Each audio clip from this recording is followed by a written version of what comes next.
Beloved congregation, I encourage you to open your Bibles with me to Genesis chapter 8. I'd like to read verses 20 to 22. Genesis chapter 8, verses 20 through 22.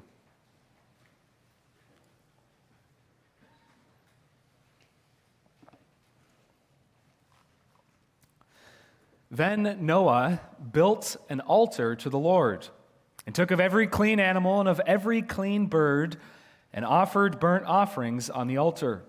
And the Lord smelled a soothing aroma.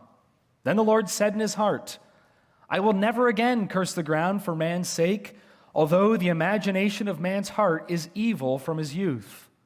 Nor will I again destroy every living thing as I have done. While the earth remains, seed time and harvest, cold and heat, winter and summer, and day and night shall not cease.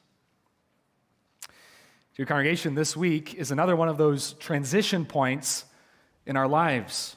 The activities of summer break are about to be replaced by the activities of another school year, the Lord willing. Our coming and going is about to be replaced by the regular routines of school and church as we head from the summer into the fall.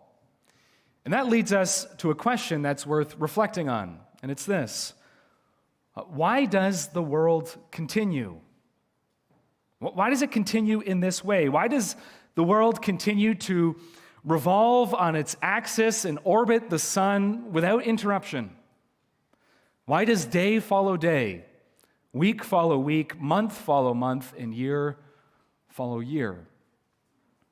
And young people, maybe you're not really thinking philosophically about these things, but maybe on an experiential level, you're feeling something maybe of an anxiety as the one season's replaced by another season, and time's going quick in your life, and now it's not the old grade, but it's the next grade, and life just seems to whirl on. Why? Why does the world continue? Well, there's two ways to ask that question. Why does the world continue? We can ask it first as in why, what's the purpose of all this? Why is this happening? And second, we can ask why as in explain how is this possible? Why is this happening? What's the explanation for it? And our text here, Genesis 8, as relevant as ever, the Word of God, gives us answers to these questions. And so that's what we're seeing this morning. Our title is The Preservation of Creation. The Preservation of Creation. We'll have 3 points this morning. And instead of telling you the first one, let me ask you a question. Children, what did Noah build that saved the world from complete destruction and by God's grace kept life alive? And you may be thinking, well, Pastor, that's way too easy. We've been hearing about this for weeks now. Noah's Ark. And you're right, but what else did he build that saved this world from complete destruction and kept life alive by God's grace? There's something here in our text that few people think about when they think of Noah. And yet notice the focus of this first point then is not Noah's Ark, but Noah's altar. That's our first point, the altar.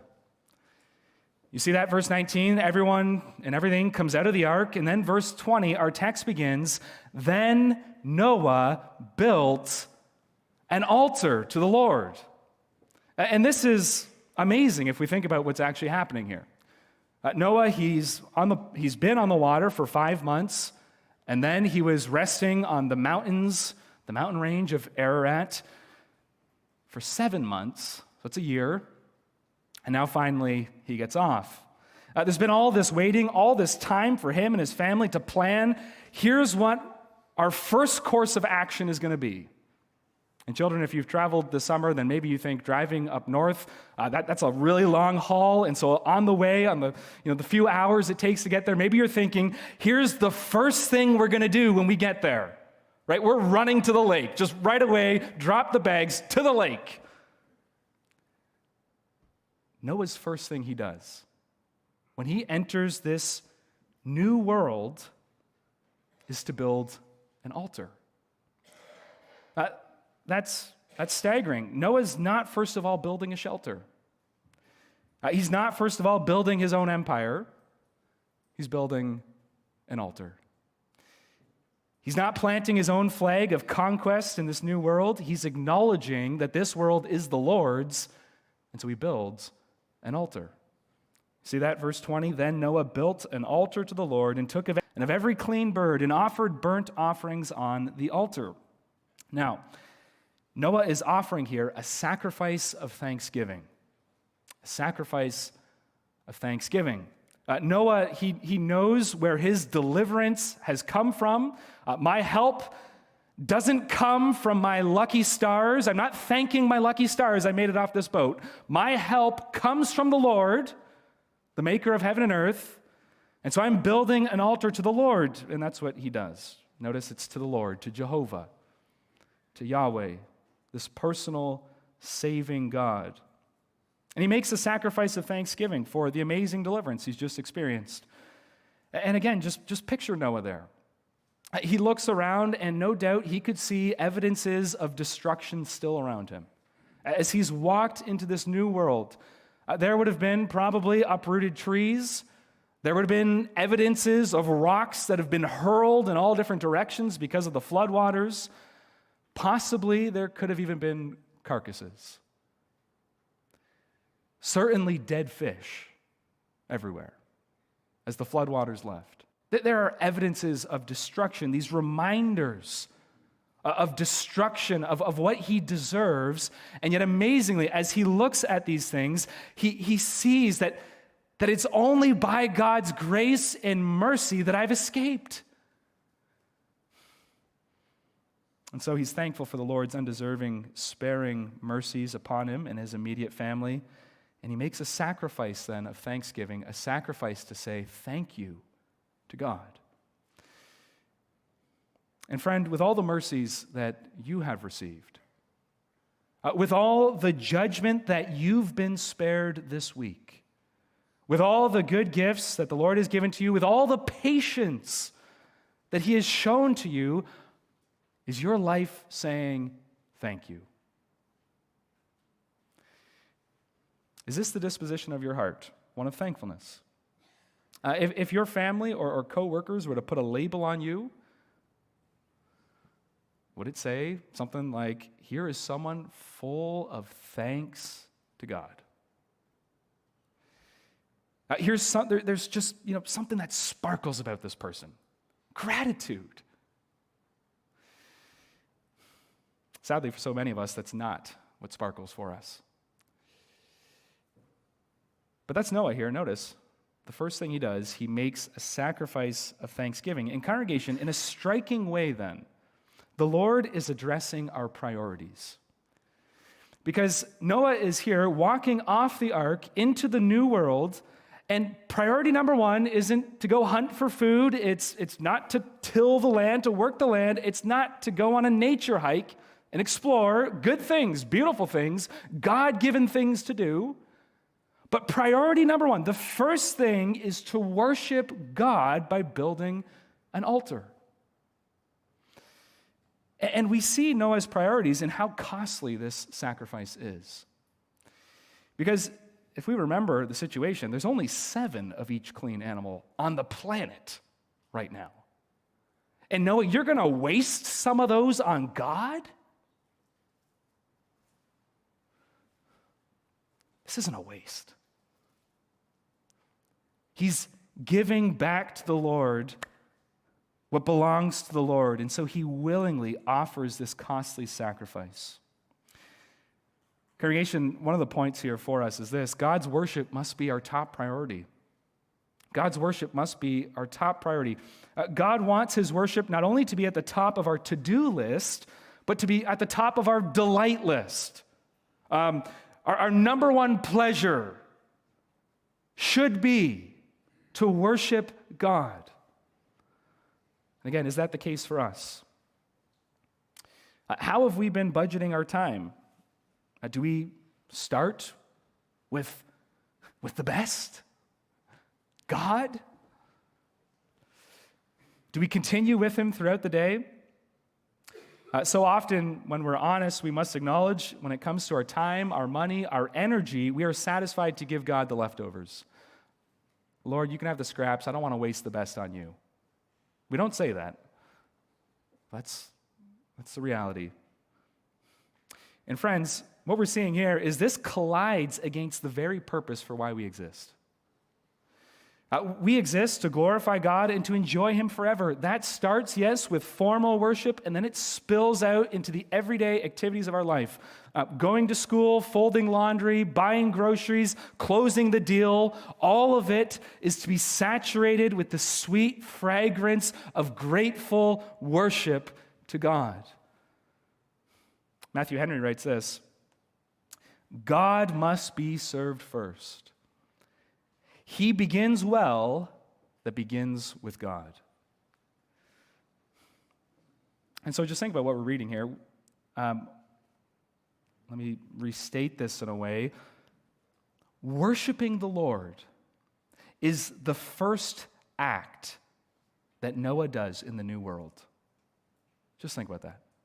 The new world begins, and worship is at the front. Why does the world continue? Why does life go on and on, day after day, week after week, year after year? Why does the world continue? God is saying, here's the purpose. For my worship, for my glory. Here's why creation exists. Psalm 19, verse 1, the heavens exist to declare my glory. They declare the glory of God. This whole vast universe that appears so empty as we zoom out from the earth and we start to realize how small the world is, and we start to get the sense, maybe, just maybe, this universe isn't about us. Maybe there's another purpose in this universe. And God has told us it's for His worship, His glory, His praise. Romans 11:36. For of Him and through Him and to Him are all things, to whom be glory forever. It's all about Him, and that includes you and I. It's about Him. We were made for this grand aim of knowing and showing the glory of God. Of knowing it, knowing Him. And then, as image bearers, radiating His glory, sharing His glory, showing it to others. Now, to be clear, God doesn't need us. Sometimes when we speak this way, everything exists for the glory of God, we're tempted to think, okay, God is a needy God. He needs our attention, and He's trying to fill some sort of void that He has. No. Moses was writing Genesis to a people wandering through the wilderness who would be very accustomed to gods like that. Gods in Egypt and gods in the promised land, these needy deities that were petty and pathetic. They were dependent on you, and they used you. That's the gods of this world. That's the idols of the world still today. That's not the one true God.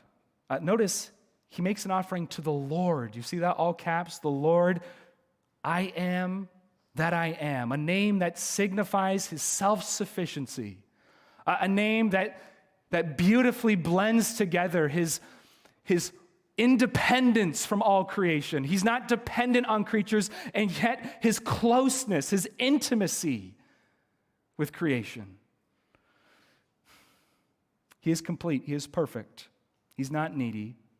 And as the most splendid, superlative being, He made everything as an overflow of His goodness to show forth His sweet and holy majesty to all of His creatures so that they might enjoy Him. And when our hearts are right, they respond like this, like Psalm 72:19. They say things like this. When our hearts are right, they say, "Blessed be His glorious name forever. Let the whole earth be filled with His glory." Or they respond like Jesus. "Hallowed be your name." That's my first petition, my first priority. And yet, congregation, I think what we've been saying here, it exposes us, it exposes this world, it exposes the horrific moral atrocity that's constantly committed all over this globe, and it's this: God is not glorified. Naturally, we aren't grateful to him. We rarely think about him, so often he's not mine or your first priority, and that's a huge problem. In fact, this is the gravest crime in all of creation. We fall short of the glory of God. We fall short of the purpose of glorifying God, the purpose he's made us for. And so you read Romans 1, and it tells us not only do we fall short of giving him glory, but we've exchanged his glory, the glory of the Creator, and we've exchanged it for the glory of a creature. We refuse to give God the glory he's due. We're rebels by nature. Left to ourselves, we resist our Creator and his purpose for us. This is true of every single person here, including me. That's us by nature. And that's true of Noah. That's true of Noah as well. He knows that, and that's why he makes an altar with a specific offering on it. That takes us to our second point. Notice, secondly, the offering. The offering. Notice that Noah offers clean animals as a burnt offering.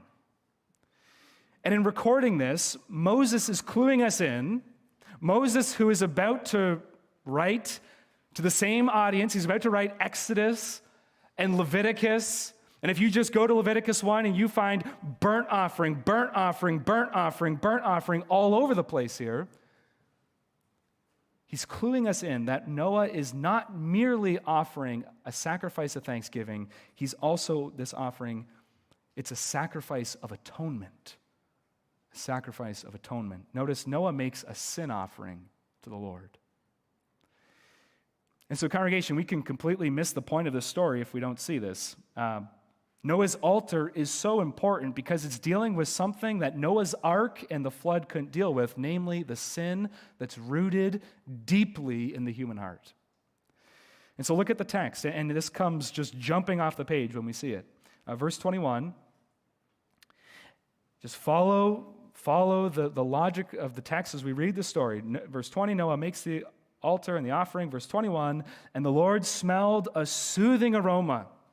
Then the Lord said in his heart, I will never again curse the ground for man's sake, although the imagination of man's heart is evil from his youth.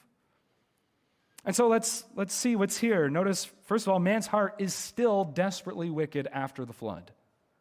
You see, God looks at Noah, he looks at his family, he looks at the whole human race in them, and he declares the imagination, the very thoughts and desires of man's heart is evil from his youth, from the start. He doesn't imitate evildoers and then become an evildoer. No. From the very start, he's born this way. And that's a major problem. And to feel that, just flip back one page to Genesis 6. And notice verse 5. If you're looking there at Genesis 6, verse 5, we read this, really the same words. Then the Lord saw that the wickedness of man was great in the earth, and that every intent of the thoughts of his heart was only evil continually. And look at what happened next. The Lord was sorry he made man on the earth. He was grieved in his heart. So the Lord said, I will destroy man whom I have created from the face of the earth. Humanity's sin problem is what caused the flood in the first place. And here we are, immediately after the flood. Noah's just left the ark, and God says the problem is still present. The flood didn't deal with it. It couldn't. It wasn't intended to. Man's heart is still wicked. Sin is still abounding. The seeds of all sin, as Calvin would say, is planted there in the human heart. And so the big question is this: what is going to stay God's hand of judgment? What's going to prevent another global flood or something like it from immediately happening? And that's where the sacrifice comes in. Noah offers a burnt offering. In verse 21, Moses gives us God's response to the offering, and it's a strange yet beautiful gospel statement. Verse 21, the Lord smelled a soothing aroma. Now, children, God doesn't have a nose. he is a spirit. So that means he doesn't have body parts like you and I. He's everywhere present. And so when we read this, God, smell the soothing aroma. We're not meant to picture God with a literal nose, literally smelling the burning flesh of the birds and thinking, that smells good. No. In a purely physical sense, actually, this would be a horrible smell. Burnt offerings, that was when you burned the whole animal. So it's burning flesh and it's burning feathers. It's burning flesh and it's burning hair. Physically, that doesn't smell good. It's quite revolting. So what's this talking about? Well, of course, it's the spiritual significance. The Lord loves what the altar is pointing to. Since the fall, sinful humanity has required mediation before God. If we're to approach God, we need a mediator.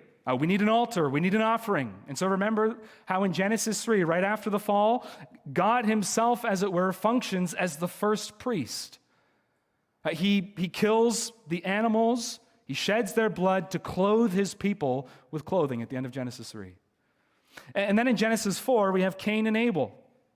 And Abel, you remember, offered a lamb by faith, and the Lord received it. And so already, just in the first few chapters of the Bible, since the fall, the offerings and the altar and all of this, it's so important. And then we get Noah.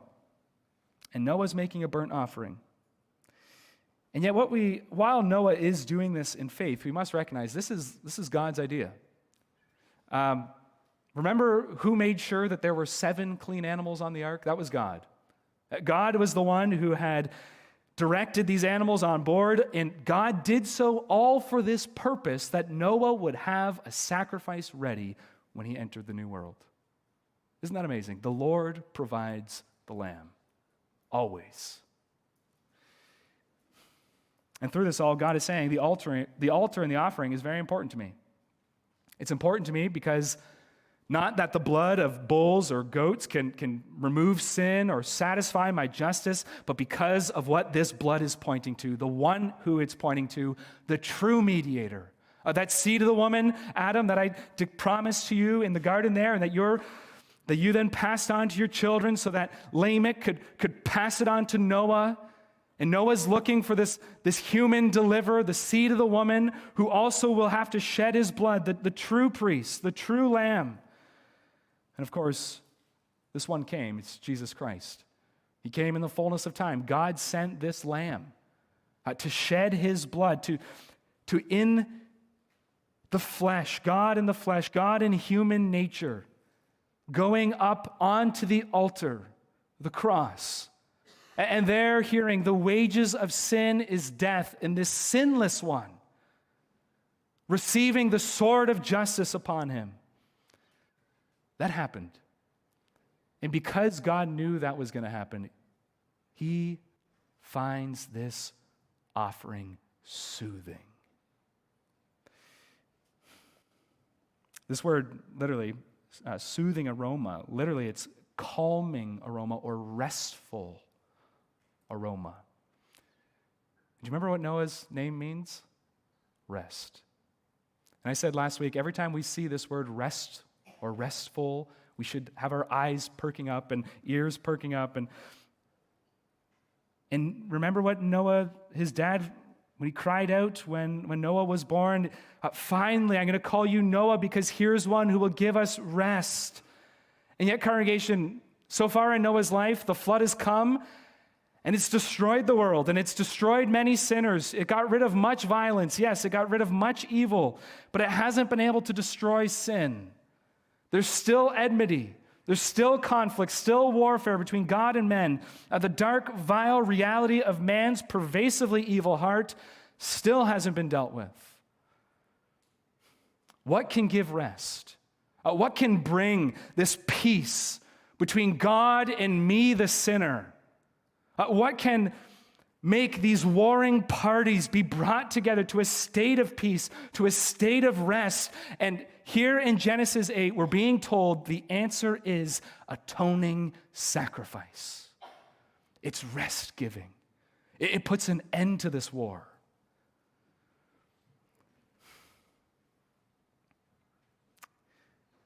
And so just follow the text. It's after the sacrifice has been made that God makes this great proclamation of peace with creation. Man's heart is just as evil, and yet God will not be moved again to display such righteous anger against the world while the earth remains. It's the sacrificial blood of Christ that's coming that secures this peace. The substitute takes the judgment so that the sinner can enjoy rest and peace with God. And so, congregation, Noah's altar, it isn't just grateful worship, it's gospel worship. There is no such thing as grateful worship apart from gospel worship. If you are denying the gospel, if you are removing this burnt offering of Christ, then there's no grateful worship in your life. It doesn't exist. But if you have the gospel, if you have Christ for yourself through faith, then also with it is always grateful worship. This is why Noah's altar is so significant. We understand why the ark is essential to keep life going, but the altar is equally significant to keep life going. The world would have ended if there was no altar that was pointing forward to the Lamb that was to come. This takes us then to our final point, the pledge. Because of Noah's offering for atonement, God declares his new intentions towards the world, and it's this pledge here. You see it in verse 21. Then the Lord said in his heart. And notice God doesn't speak this to Noah. Not yet. Next chapter, Genesis 9, he's going to speak this to Noah in the form of a covenant. But here, think of how privileged we are. Here, we get to peer behind the scenes, as it were, into the very heart of God.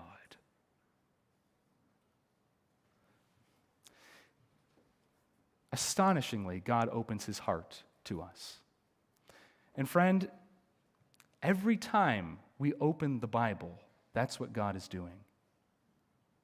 It's his revealed will. Here's my heart, here's my thoughts. You can read them. Isn't that amazing? People have literally died in church history to be able to do that. We have the Bible. God opens his heart to us in the Word. How precious it is. And as we ask the question, well, what is God's will here? What's his revealed will? What's he going to reveal to Noah? Well, notice what he says. I will never again curse the ground for man's sake, nor will I again destroy every living thing as I have done. Now, to be clear, God isn't lifting the curse of Genesis 3. Elsewhere in the Bible, we find that still going on, and in our own experience, we experience that the curse on this earth is still there. Just go to Romans 8, and you can read about how this creation is groaning still under that bondage. And yet, what God is saying here is clarified by that parallel statement. So again, I'll read it. I'll never again curse the ground for man's sake. What do you mean, Lord?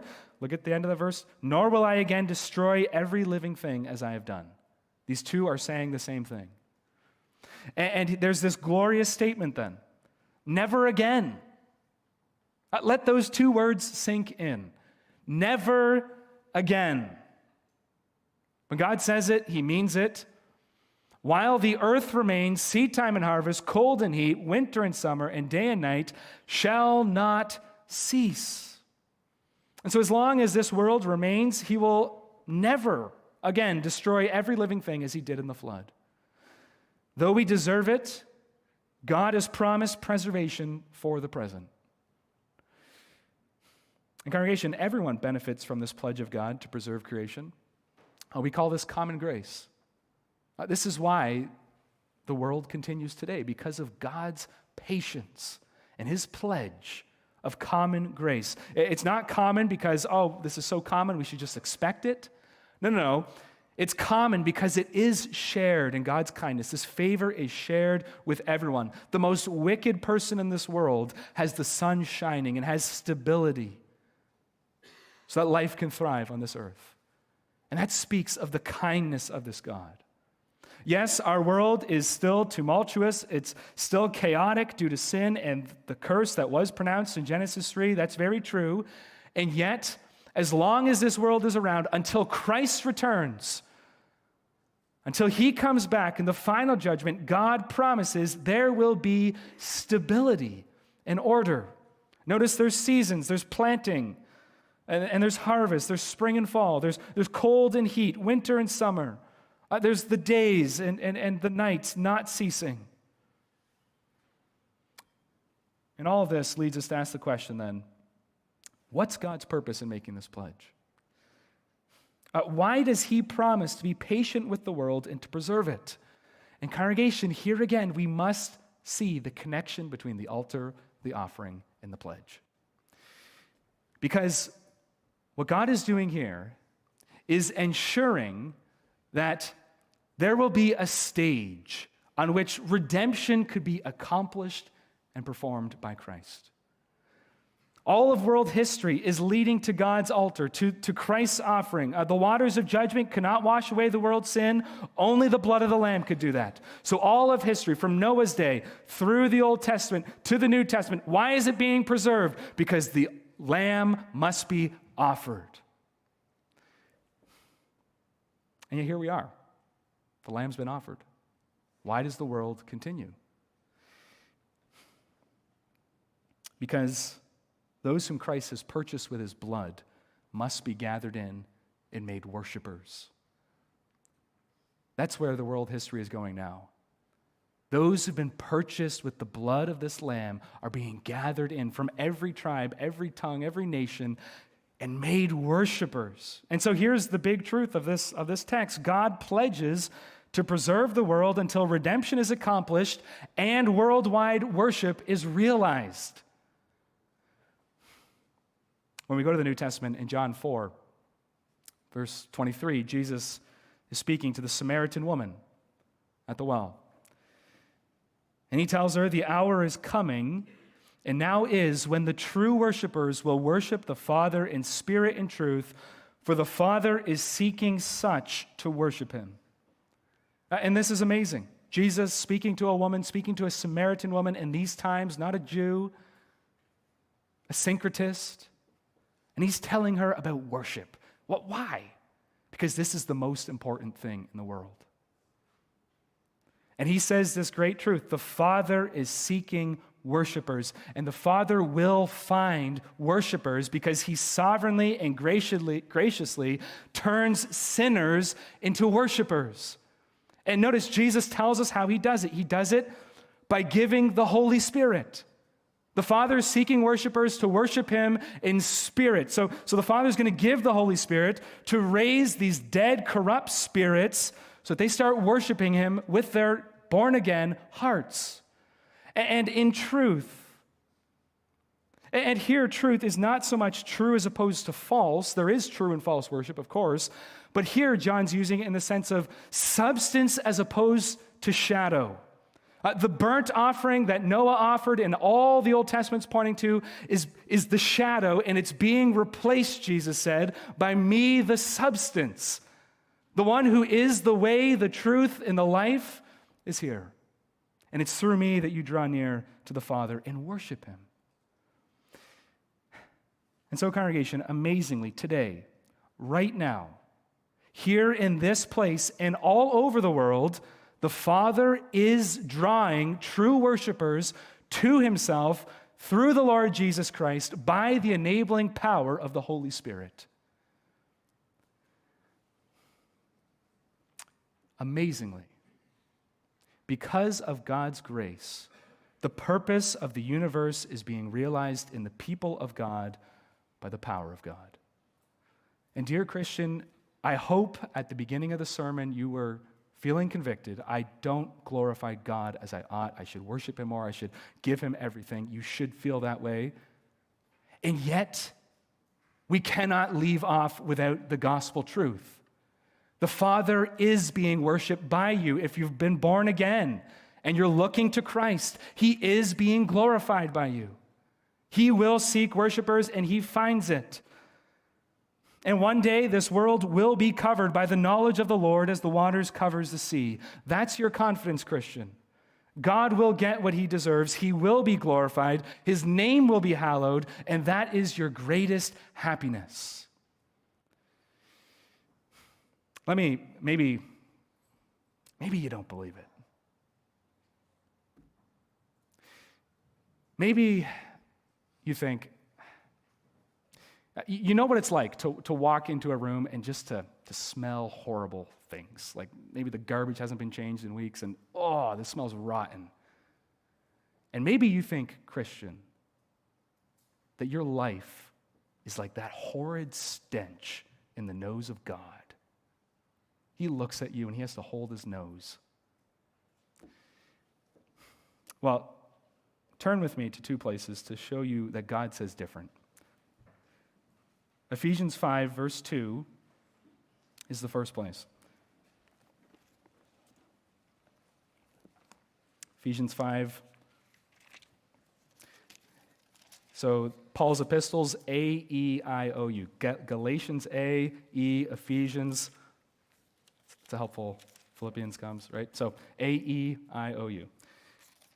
So we're in Ephesians chapter 5, verse 2. Verse 5, or chapter 5, verse 2.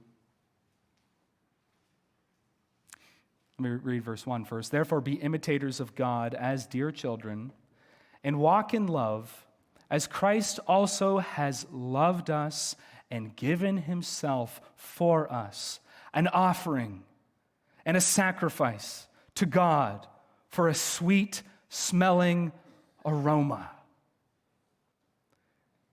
If you're apart from Christ, your life stinks. Your sin is rotten in God's sight, and judgment is coming. If you're in Christ,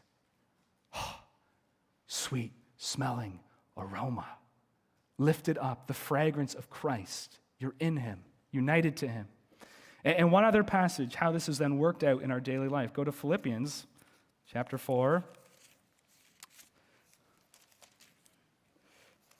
Verse 18. So how can I connect this to my real life? My position is accepted in the beloved, sweet smelling to God. And yet, Christian, our life is still full of sin. And I want to change that by the Spirit. I want to fight that. Is there any encouragement? Does God care about my holiness? And is he even pleased with my acts of holiness? Or is everything atrocious in his sight that I do? Look at Philippians chapter 4, verse 18. Here, Paul in prison speaking to the church. He says, I'm full, having received from Epaphroditus the things sent from you, a sweet-smelling aroma, an acceptable sacrifice, well-pleasing to God. So here's this church, and they're sending gifts 700 miles away to Paul, and it's not much, maybe, right? I wish we could give more. And Paul receives it, and he doesn't say, God is displeased, Christian, with all that you do. You never do anything perfectly, therefore you never do anything right. No. He says, you have a good Father. You're in Christ, and this is the fruit of the Spirit in your life. And so your small acts of obedience are sweet-smelling offerings in the nose of God. He delights in your work, Christian. And that, when we know that, that frees us up, because now I'm not paralyzed by the need for perfection, and I'm not, first of all, driven by a guilty conscience when I need to do this or do that. But now I can have gospel joy as I go out and serve the Lord as a living sacrifice. And so, dear Christian, not only is this world being preserved, creation being preserved till that final day, but you are preserved by God, and you are well-pleasing to God in the Lord Jesus Christ.